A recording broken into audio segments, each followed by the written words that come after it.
Will I ever become Korean? Where are you from? 안녕하세요. 저는 런던에서 온 조엘이라고 합니다. Oh, you're a gentleman. There's moments where you're just like, I'll never belong here. I feel more British living in Korea than I ever did living in the UK. You gotta explain. If you had to say the one biggest thing Korea changed about Joel, what would that be? How did a guy from Bedford end up making it and settling in Korea? You know, it's kind of a madness when people say like I'm from Bedford, especially being in Korea, because basically people are like, where are you from? I'll never say Bedford. I always say London, because if you say Bedford, they're like, no, I never heard of it. Well, I moved to London when I was about 19. I spent about 10 years there. One of the guys I was sharing a flat with was studying Korean. And honestly, back then I didn't know much. My mate's like, oh, bruv. He'd always talk about it. He was super passionate. And he was like, oh, I've got to take you sometime. So he took me. And the first day I arrived here, I had like no expectations. But I remember arriving and just being like, this is different. Growing up in Bedford, very multicultural. Being in London, very multicultural. So I'm arriving here and I'm like, I get it. I get like, it's just the atmosphere is different. It feels different. It's just like, it's a homogenous culture. Everyone here is Korean. A couple of days in, these couple of girls came up to me and it's like, can we take a photo? This doesn't happen anymore, but like, I think that's testament to how much Korea has changed. But they were like, can we take a photo? And I'm like, right, like what? Why? And they're like, because we never met like a British guy before. I'm like, oh, seen. It almost tells of Korean culture, the collectivism. One of the first nights we're there having barbecue, and it's just this round table. We can all kind of see each other. We're sharing from the same food. And I was like, this is different. And it kind of stuck with me, you know, coming from Western culture and seeing this thing that kind of stands for the collective. People would like, oh, have you got enough? You know, oh, you want to eat more? You know, they're always like, 많이 먹어, you know, 많이 드세요, like eat a lot. And, yeah, I was like, wow, this is liberating. So 2017 came back here, started a project with a couple of mates. Let's make some content and let's do 3 months here, you know, a little tourist visa thing. That was 7 years ago. What specifically was it here that you're like, no, I'm going to live here? Korean people are amazing. They're kind, they're generous. England's a beautiful place. I've really come to realize that. The place that is at the moment it's really beautiful to have so many people from so many different cultures, and for everything that's good about that, it comes with things that are sometimes not so great. As a British person growing up, it's like, who am I? I didn't really know who I was for a long time, and I came to Korea, and I'm in a culture where everything is Korean. That was kind of like, I guess more than anything else, liberating. We're always searching for identity, you know. We're grown into a culture. The school that I went to was mostly kind of like Pakistani, Bengali. You know, it's very mixed. And then I moved to South London, and then you've got like a lot of kind of Nigerian culture, Ghanaian, Jamaican culture. It's sick. Like, thank you, God, for like allowing me to like experience those cultures. Amazing. But, you know, it's just like, who am I?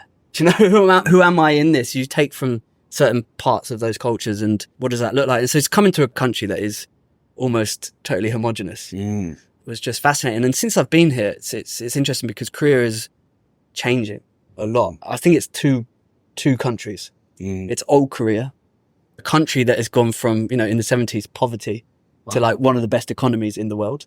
And so even being in a culture that is so sure of its identity is fascinating, because it's also so unsure of its identity.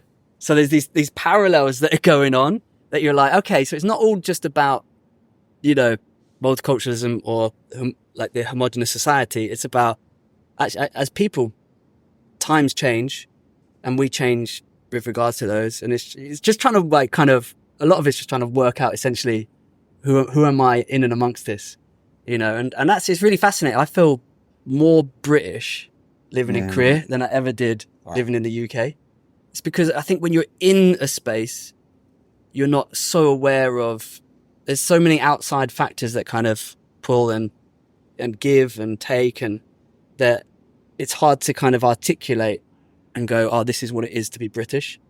But here, it's impossible for me to not be a white British guy. Because they're like, I say hello, and they're like, "Ya, 우리나라 말씀 좀 잘하네." You know, it's like, you speak our language, how do you speak like Korean, and like you speak well, and like, what is that? It's like, oh, is it weird for me to speak? I imagine like me going up to like a Korean in the UK, and they just order a coffee. I'm like a barista or something. I'm like, rough, your English is sick, fam. It's like, because that's the standard. It's normalized there, right?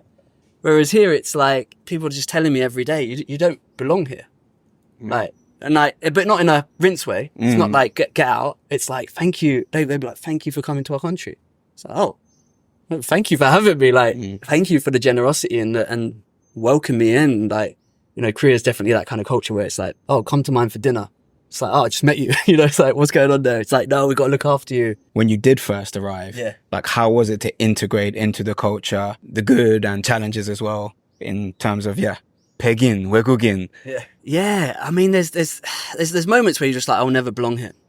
You know, and like me and my friend Dan and I, we talk a lot on our channel about like, will I ever become Korean? And Dan's fascinating because his Korean is so good. So when he speaks, people are just like, you can see people looking at him like, were you born here? Like, were you born and raised here? And I asked him like, do you think you've become Korean? And he asked me once and he said, Joel, do you think you could ever become Korean? And not that that's necessarily a thing or like a goal or something to attain, but because you're so aware that you're not, like that question kind of comes into play. I mean, like, turn it into like a British perspective. Like, you can go to the UK, live there 5 years. You're a Londoner, you're British, you get the passport. Well, I don't know if I necessarily need a Korean passport. That's another question in of itself. But it's fascinating that the answer I gave him was, I don't think I'll ever become Korean, but I don't think I'll ever be what I was before. This is going to sound weird. I've come out as British. You gotta explain. Like, I don't know any other, like, I've come out as a white British man. I think it's a weird thing to kind of go, like, no one walks around in the UK and goes, oh, I'm a white British man. You just don't, you don't do that. Partly because of some of the stuff I was talking about before, the influences, and it's like, what is that as a stereotype? And the deep things, the intrinsic things within the British culture, cynicism. There's a lot of generosity that I see in the UK, but then there's also like this self-deprecative cynicism, this culture of, we actually don't have the tools to really talk about a lot of differences, you know. It's when I go back to the UK, there's definitely a reverse culture shock. I have like expectations. I remember a little thing like going to I think it was a coffee shop, and every time I'm in Korea and because it's osmosis, you start to do it. You know, you don't want to be weird and culturally insensitive, but those things become like normalized. One of the big things in Korea, people always just like, they'll see like if they pour themselves a drink, like it's just water, like they'll make sure everyone else's cup is full first.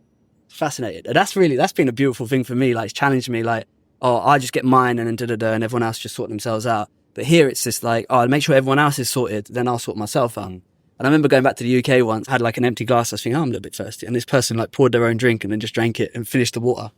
And I was like, they didn't do anything wrong innately. They were just thirsty. They had a drink. That's calm. Like that's completely okay. But I was like, oh, okay. Could have thought about me. And then I was like, oh no, but that's kind of normal here. That person's an amazing person. Like, they're not outing me. Or, it was this reverse culture shock. It's like, oh yeah, we do kind of just think about ourselves first. But I think some of that's like the tools, you know. It's like, do we have the tools? Like, it might be awkward. Imagine if someone just started pouring me a drink. I'd be like, what are you doing? I can do it myself. Do you know what I mean? You make me think about something that we get annoyed about as Brits here, is that in the UK, you always hold the door for people. Oh, yes. Like, if you hold the door for someone and they don't say thank you, you're like, you're welcome. You know, you kind of take it as a bit of offense to it. Here, they're super polite. Everyone bows to each other. Yeah. But no one holds doors for anyone, do they? So, like, it's...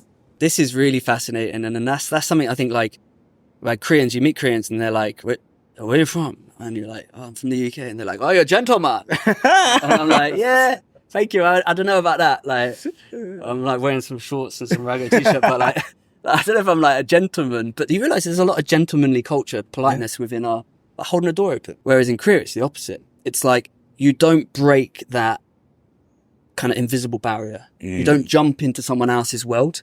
And so there's a rudeness to it. So like, you could tell Koreans, like, they're not used to people acknowledging them in that way, or like being aware of like personal space. There's not really much sense of personal space here. People can bump you. It's just like whatever. Whereas if I accidentally went like, oh, sorry. It's like, and we're over apologetic to some extent. There's a freedom sometimes in just like, oh, I just hit this guy, but he's not going to mind. And I don't really mind. It's not really a big deal. But then the other thing, it's just like you feel it. And sometimes I'm like, wow, man, I swear, like, how can I live in such like an amazing culture and here in Korea and just say thank you?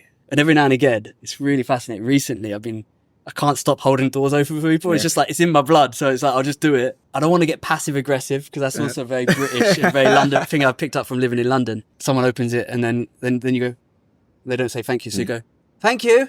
You know, it's, oh man, I hate that. And it comes into my heart. Like, every now and again, like Korean people just go, in English, they'll say, oh, thank you. Oh. And then that's where it hits you, because they're understanding who you are and getting an idea that, you know, actually like foreign people do this. So I'm going to come down to whatever their cultural perspective is. Whereas if we did that in the UK, it would be tough, because imagine we try and meet someone else's cultural expectation. Like, you end up probably just being racist, you know what I mean? It's like cultural appropriation. 감사합니다. Like, and then they'd be like, brother, I'm Chinese. I'm not Korean. It's like, well, the amount of times like my wife talks about, you know, people just coming up to her, like speaking like random languages. It's hard to question the heart. And so you can create these two kind of worlds, I think, where it's like, oh, you're against me. And I think some people are just racist, like whatever. And then some people like, they want to connect with your culture. And so when these people say thank you, it warms me. And I think that's wow. But it's context as well. You know, I'm in a context where everyone is, for the most part, Korean. And it's kind of only recently becoming familiar with foreigners living here. And like, especially these days, it's a cultural powerhouse, K-pop and K-drama and all this stuff. And so it's becoming more normalized. Southeast Asian countries coming here a lot more and making their home here, especially with the decline in the birth rate. I think like it's going to be fascinating to see that what kind of country Korea is going to be 20 years time. Maybe it's going to look a little bit more like what I'm used to. Something that's so normal for Brits is like, we say that we're shy and reserved, but small talk, we are actually comfortable with it. And my instinct is to comment on the weather wherever I go. And if you say to a Korean person like, oh, it's really hot today or it's cold, they look at you like why are you talking to me? Right? And I've coached a lot of Koreans online for many years now. Yeah. And one of the main things they ask is, Hakim, can you help me with small talk? They're really serious because it's something that makes them so uncomfortable, especially because there are a lot of Americans here. Yeah. And Americans will talk about anything and everything at any time. Yeah. So that's a huge cultural one as well. That for them, being quiet is their way of respecting you. But for us, saying, oh, how's your day? How's your weekend? Oh, it's hot today, isn't it? That's our way of respecting each other. Yeah. So we take it as them being rude. Like, then why are they not talking to us? And they take it as like, why is he invading my personal space? Why? That's why you don't say like, 잘 지내, 잘 지냈어요.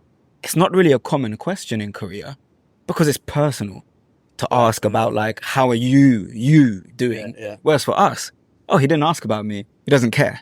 Yeah. So, but that's just like, oh, hello, right? Well, 안녕하세요 means are you at peace? Wow. So it's like, it's fascinating how a lot of people learn Korean. They're like, oh, how do you say hello? 안녕하세요. And then someone says, yeah.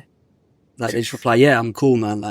Like especially the older generation. And, but like, a lot of people don't really kind of clock like actually what you're saying. So even just to like greet someone, it's quite like just making sure they're, you know, it's fascinating. And then that's it in England. Right. That's it. Conversation. It's like, yeah, no, you know, not bad. It's never good. Yeah. Oh, mate, life's amazing. It's always, yeah, not bad. That's the. Yeah, I just won the lottery, but you know, it's all right. It's all right, not bad. All right, innit? Yeah, right. But that's a beautiful thing that I've learned to appreciate of that kind of British stiff upper lip stoicism. That sometimes I think the word in Korean is like senchiheyo, which is quite like emotional and sentimental. Okay. I've learned that sometimes there's a nice part of being able to stay stoic. Right. Like the Brits back home. I used to kind of resent it. Sure. Why can't we ever be happy? You know, you just won the lottery. Crack a smile at least, mate. Yeah. But no, like sometimes because of our history, we've managed to stay kind of calm, keep calm and carry on, right? Yeah. We're able to keep that. So only after going abroad have I been able to appreciate that there is good in that kind of, all right, not bad. Yeah. So, when you were talking about the doors, reminded me of something that happened on my way here, actually. On the train platforms, sometimes there are those like kind of shelters with AC. So I was just chilling inside there. And as I left, instinctively British, hold the door. About 5 people walked through. And I was just still holding. You're going to be there all day, mate. I was just still holding it. And I was like, oh. You learn to not take offense as well. There's certain things that are just because they're so culturally ingrained. And it's like from day one, like your parents or, you know, whatever, it's just like, they'll teach you manners, right? Please, thank you. So if like someone just says, pass me that, you're like, bro, like, bit of please in there, Amy. You know, you give someone something and they don't say thank you. It's just like, what are you doing, bro? Like, what's the magic word? Like, you want bang? You want to do it? You're like, let's go. Yeah, it's a madness because like obviously like Koreans are using like their American English, so you're doing 3 levels of translation. If a Korean speaks to you in English, you've got to like you're taking it from English to Korean and then back into American English. So your mind just gets mad. So yeah, I'm always saying stuff like trash. Trash can. Throw it in the trash can, bro. Hot and tall. Tall? Tall boy. Oh. Tall. Tall. And Jack loves the hot. 3 shot. Shot. Hot. Do you ever feel the need to push Korean culture onto your family, or what's the dynamic there? My parents came to Korea and they loved it. Like they come for my wedding and it was just, my mum was wearing the Korean I saw it, man. national Beautiful. dress, so the hanbok. So yeah, it was just a real privilege to be able to show them some stuff and for them to see what life's like out here as well. What you said about the demographics changing here, I remember when I first got here 10 years ago. Yeah. And I got off the plane and you have to get on that kind of like shuttle into the airport at Incheon. Right. And I looked around. I grew up half Asian in England. I was kind of used to like sticking out a little bit, but in Korea was another level. Right. Like I looked around and just thought, well, I'm not in Kansas anymore. You know, this was so different. And people would also look at me a lot more. Right. You know, you'd sit on the subway. I used to play a game. If I was there with my brother or anything, we'd look down and suddenly just go 3, 2, 1, boom. And you would see everyone's eyes on you. Yeah. You know, because they're so good at subtly not looking at you or the side eye. Yeah. But Jack and I would do it on the escalator and you just go like this and then look up and you just see this sea of eyes looking at you. But you do feel the difference now, 10 years on. I just feel that people don't really care as much. Right, I mean, of course, some people may have their views and that's fair. It's their country. I'm here as a guest and as a tourist. But you can see and feel that there are changes here. There are more, what do they call them? 혼혈, you know, more mixed people. Yeah. And that I think will just start to become more normalized here. So it's definitely, I feel like this country is changing. If you had to say the one biggest thing that Korea changed about Joel that maybe is irreversible now, what would that be? I think ultimately I'm just less selfish. I just thought about myself, like, what am I going to do today? Ultimately, I wake up and like, how am I going to build my thing? How am I going to build my career? Well, you know, it's like, what should I be doing? So being here, I think, and being more kind of collectivism, sometimes it takes away choice. And like choice is like overwhelming. Like, what do you want to do? And like, it's actually a bit of a pressure.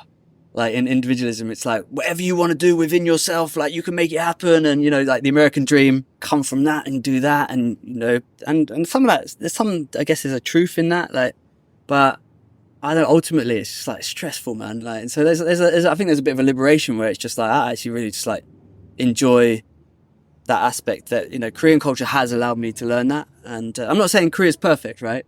And I'm not saying the UK is not perfect. That would be like 100% not what's in my heart. But for me personally, just learned to think about others better. And it's just been so rewarding. That's a beautiful message. And Jack and I just actually spent a month in Da Nang in Vietnam, Vietnam. And Koreans, a lot of them joke that they call Da Nang like Gyeonggi-do Da Nang-si, because there's so many Koreans in Da Nang and Hoi An in Vietnam. Wow. And obviously what you mentioned about that nature of Koreans is definitely there.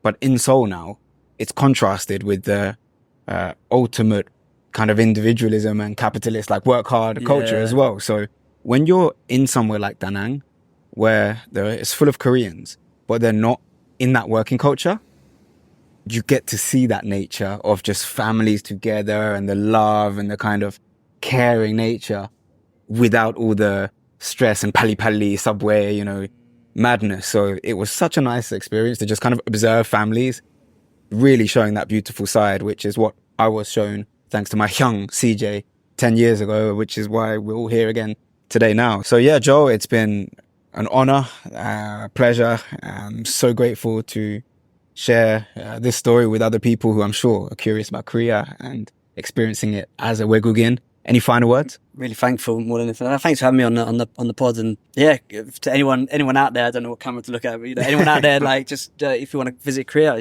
do it. You know, or if you never traveled anywhere, just go visit another country and check it out, and maybe you learn something about yourself. You learn something about other people, and I mean, like these guys know. These guys are always around the world, so appreciate it. Final maybe message in Korean as well for your Korean viewers. 어떻게 할까요? 안녕하세요. 저는 런던에서 온 조엘이라고 합니다. 봐주셔서 정말 감사할 따름입니다. 네. 정말 감사합니다.